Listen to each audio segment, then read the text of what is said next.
আশা মনের মাঝে আর তো চাওয়া নাই, স্বর্গের আশা ছেড়ে দেব দিদার যদি পাই নবী। একটা আশা মনের মাঝে আর তো চাওয়া নাই, স্বর্গের আশা ছেড়ে দেব দিদার যদি পাই। শুনেছি তুমি খুব সুন্দর ছিলে, এখনো আছো মদিনার বুকে।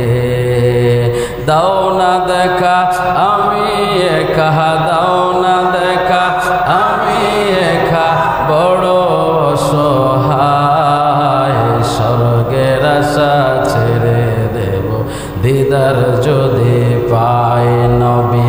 একটা আশা মনের মাঝে আর তো চাওয়া নাই, স্বর্গের আশা ছেড়ে দেব দিদার যদি পাই। তোমার নামে পাখিরা গান গায়, জোছনা খুঁজে পায় জোনাকির দল। দাও না দেখা আমি একা, দাও না দেখা আমি একা পথ চেয়ে স্বর্গের আশা ছেড়ে দেব দিদার যদি পাই নবী। স্বর্গের আশা ছেড়ে দেব দিদার যদি পাই নবী। একটা আশা মনের মাঝে আর তো চাওয়া নাই, স্বর্গের আশা ছেড়ে দেব দিদার যদি পাই। জবান খুলে মোহাব্বতের আওয়াজে বলেন না ইয়া রাসূলুল্লাহ। হে নবীর আশিক, নবীর পাগল, নবীর প্রেমিকেরা, বললাম স্বর্গের আশা ছেড়ে দেব। নবীর দিদার পেলে স্বর্গের আশার কোনো প্রয়োজন নাই, কারণ নবীর আশিক যারা তাদেরকে জান্নাত খুঁজে বেড়ায়। সুবহানাল্লাহ। দুনিয়ার মানুষ জান্নাত খুঁজে বেড়ায়, আর নবীর আশিক যারা হয়, নবীর পাগল যারা হয়, জান্নাত তাদেরকে খুঁজে বেড়ায়। এখন আপনি কার পিছনে ছুটবেন, জান্নাতের পিছনে না নবীর পিছনে? যারা জান্নাতের পিছনে ছুটে তাদের প্রত্যেকের হিসাব দিয়ে দিয়ে একেবারে জাররা জাররা পরিমাণ হিসাব আল্লাহর দরবারে দিয়ে তারপরে জান্নাতের দিকে যেতে হবে। আর নবীর পাগল যারা হয় তাদেরকে নবী শাফাত করে জান্নাতের মেহমান বানায়। আপনি কার দিকে দৌড়বেন, জান্নাতের দিকে না নবীর দিকে? আচ্ছা, এক্সাম্পল স্বরূপ একটা কথা বলি।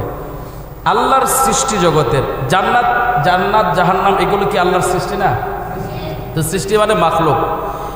মাখলুকাতের ভিতরে আল্লাহ যেমন বেমিসাল বেনিয়াস, আল্লাহর কোনো সমকক্ষ নাই, আল্লাহর সমতুল্য কেউ নাই, আল্লাহর সাথে উদাহরণ দেওয়ার মতো কেউ। তো আল্লাহ স্রষ্টা হিসাবে যেমন বেমিসাল বেনিয়াস, সৃষ্টি জগতের নবীর মতো করে আল্লাহ কাউকে বানায় নাই। আল্লাহ সত্তাগতভাবে যেমন বেমিসাল বেনিয়াস, নবী সৃষ্টিগতভাবে নবী বেমিসাল বেনিয়াস, নবীর সাথে কারো তুলনা হয় না। জুড়ে বলেন সুবহানাল্লাহ। তাহলে আপনি নবী সৃষ্টি জগতের সর্বোচ্চ সৌন্দর্য আল্লাহ তাআলা নবীর মধ্যে দিয়েছেন। এখন বলেন তো দেখি, জান্নাত থেকে আমার নবীর সুন্দর বেশি কিনা? আরো জোরে বলেন না। একটা জিনিস আপনি চিন্তা করেন, 7 দিনের ক্ষুধার্ত ব্যক্তি যখন নবীর সামনে দাঁড়াইত, ক্ষুধার যন্ত্রণা ভরে যেত। তৃষ্ণার্ত ব্যক্তি যখন নবীর চেহারা দেখত, তৃষ্ণার কথা বলে যাইত। সুবহানাল্লাহ। নবীর সামনে বসে থাকলে মনে হইতো যে এর থেকে শান্তির জায়গা, এর থেকে আরো শান্তির আশ্রয় আর পৃথিবীর জমিনে হতেই পারে না। সাহাবায়ে কেরাম ঘন্টার পর ঘন্টা, রাতের পর রাত, দিনের পর দিন বসে থাকতেন, কোনো খাবারের চিন্তা আসতো না মাথায়, এমনকি প্রস্রাব পায়খানা পর্যন্ত তাদের মাথায় আসতো না নবীর সামনে যতক্ষণ বসে থাকতো।